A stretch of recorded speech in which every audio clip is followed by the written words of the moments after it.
The reward you've been grinding for was never really yours to earn.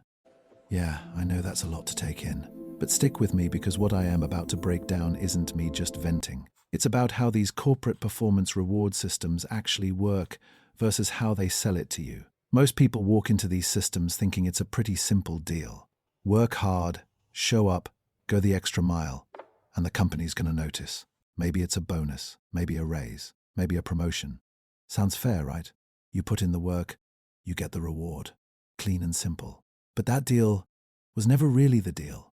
And the gap between what you think is happening and what's actually going on behind the scenes, that gap is quietly wrecking careers, burning people out, and messing with people's heads in ways most folks never really talk about. You've been here before. I know you have. It's the end of the quarter, maybe end of the year.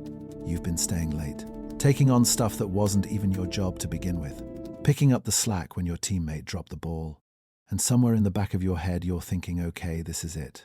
This is how you get noticed. This is how you move up. And the signs seem to back you up. Your manager starts dropping your name in meetings. Some senior person calls you a top performer. Then comes review season, and suddenly there's this conversation. Very warm, very encouraging. With lines like, "We really see what you're doing here. People like you are exactly who we want to reward." Or the one that gets people every single time, "We're thinking about your future here." So you go even harder. You're not just putting in time anymore, you're buying in. You start believing the outcome is basically locked in. That all this effort is stacking up towards something real, something solid, and you pass on other opportunities. You don't apply to that other job. You let some things slide. You tell yourself it's worth it. And then the reward shows up or it doesn't and something just breaks a little. Here's the thing most people never clock. Every single phrase they use around performance rewards is almost always possibility language, not promise language. We're looking to reward people like you. There's room to grow here. We notice who puts in the work. None of that is a promise. It's vibes. It's crafted to make you feel like you're moving forward without the company actually committing to anything. No receipts, no guarantees, just good feelings. And the wild part, the system was set up this way on purpose. Not because every manager is out here being shady, but because vague language is just useful. It keeps the company's options open. And because it comes from someone you actually like, someone you trust, it never feels like a trap. It feels like support. And that's exactly why it works. And once you see that clearly, you can't unsee it. So let's actually walk through how it plays out, because it follows a pattern. And once you know the pattern, yow's spotted everywhere.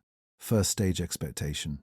Someone, your manager, a senior leader, the company culture itself basically tells you that your effort is being watched and that it leads somewhere good. No contract, no paperwork. Just a vibe that plants itself in your brain and starts running the show. Second stage effort. You start operating like that vibe is gospel. You go harder. You stay later. You say yes more than you should. Because it feels like you're building towards something real. Third stage, ambiguity. And then things get murky. Deadlines on decisions keep getting pushed. The goalposts shift. What used to be impressive is now just expected. Nobody tells you the rules changed. They just kind of did. And you're left trying to figure out what the new rules even are. Fourth stage, rationalization. This is the sneaky one. Because instead of questioning the system, you start questioning yourself. You think maybe I'm not doing enough. Maybe my timing's off. Maybe I need to push harder next cycle. The company doesn't have to say a word. You do all the mental heavy lifting for them. Fifth stage, disappointment.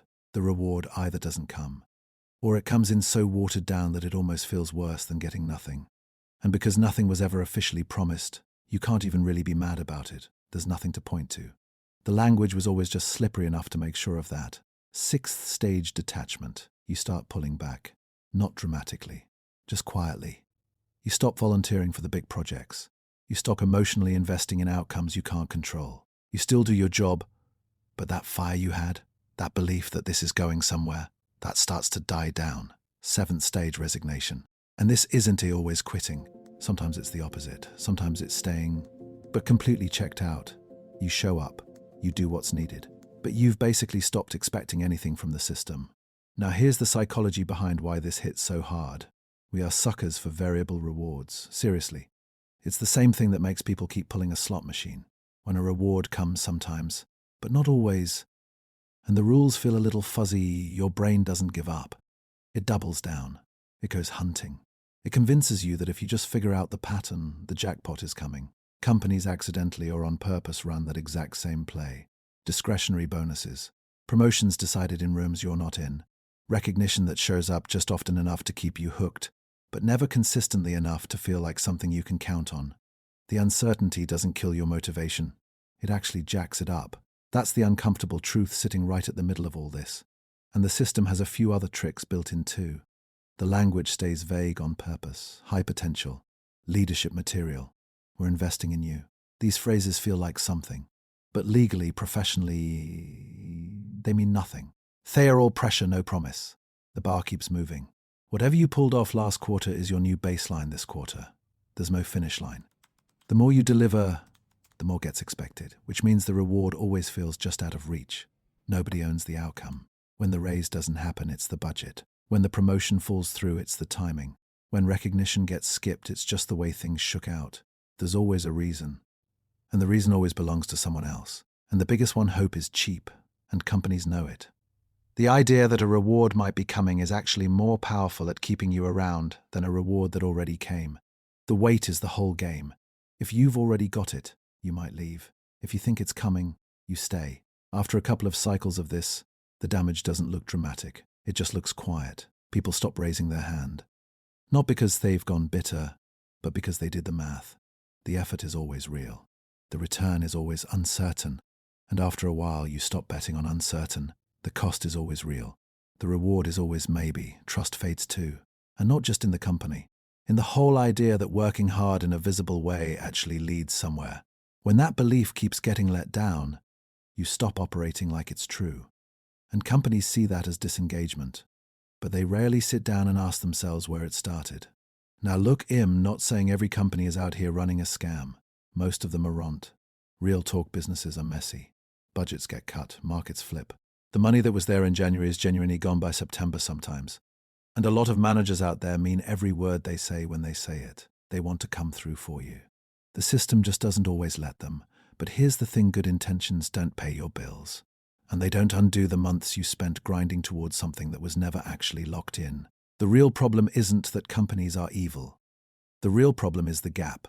The gap between what they imply and what they actually deliver. And when that gap never gets named, never gets owned, never gets talked about honestly, it just piles up inside the people who are still showing up every day. And here's the thing I want you to sit with. In basically every other part of your life, you know the difference between a maybe and a yes. If someone says, I might come to your thing, you don't book the venue around them. You hold it loose. You keep your options open. But at work, people treat a we see big things for you like a signed contract. They restructure their whole effort, their whole identity, their whole sense of self-worth around language that was designed to never actually commit to anything. If something is always implied but never guaranteed, it was never really a promise. It was just a way to keep you hoping. And the moment you see that clearly, not with anger, not with bitterness, just with clear eyes, you can finally start making moves based on what's actually real, instead of what someone vaguely suggested might one day happen. And honestly, that clarity is worth more than any bonus they were never really going to give you anyway.